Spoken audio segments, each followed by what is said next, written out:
Pemirsa, terima kasih pian masih bersama kami berita selanjutnya Mahabarakan. Di tengah dinamika ekonomi global wan nasional termasuk penyesuaian suku bunga acuan ekonomi nasional nang lesu, perlambatan pertumbuhan kredit perbankan nasional serta meningkatnya kehati-hatian dalam penyaluran kredit, Bank Kalsel tetap menunjukkan kinerja nang stabil wan terkendali sepanjang kuartal 2 2025. Di tengah dinamika ekonomi global wan nasional termasuk penyesuaian suku bunga acuan ekonomi nasional nang lesu, perlambatan pertumbuhan kredit perbankan nasional, serta meningkatnya kehati-hatian dalam penyaluran kredit, Bank Kalsel tetap menunjukkan kinerja yang stabil wan terkendali sepanjang kuartal 2 2025.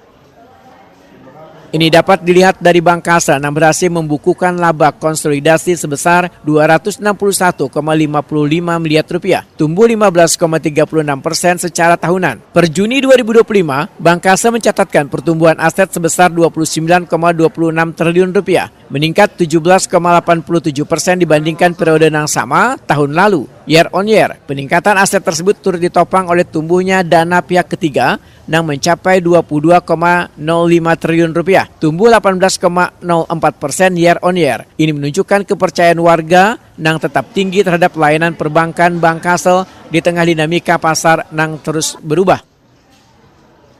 Direktur Utama Bank Kalsel Fahrudin menyatakan kinerja positif pada kuartal 2 ini menjadi bagian dari upaya Bank Kalsel dalam menjaga keberlanjutan bisnis secara hati-hati dan bertanggung jawab.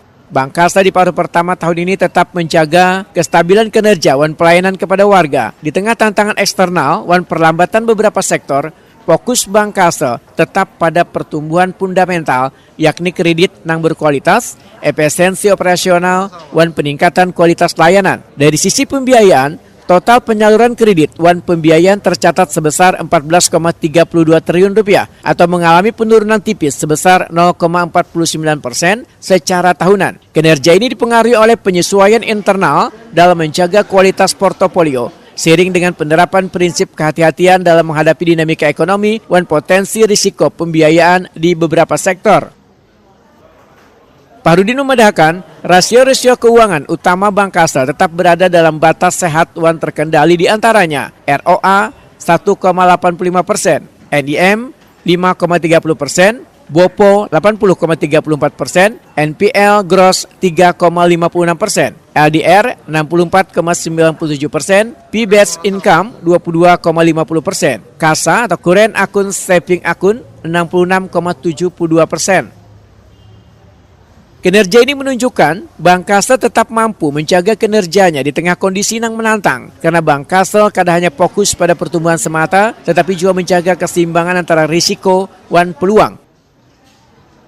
Kuartal ketiga ke depan, Bank Kalsel ujar Fahrudin akan terus memperkuat fungsi intermediasi, mendorong inovasi layanan, serta memperluas dukungan pembiayaan khususnya bagi sektor-sektor produktif di daerah.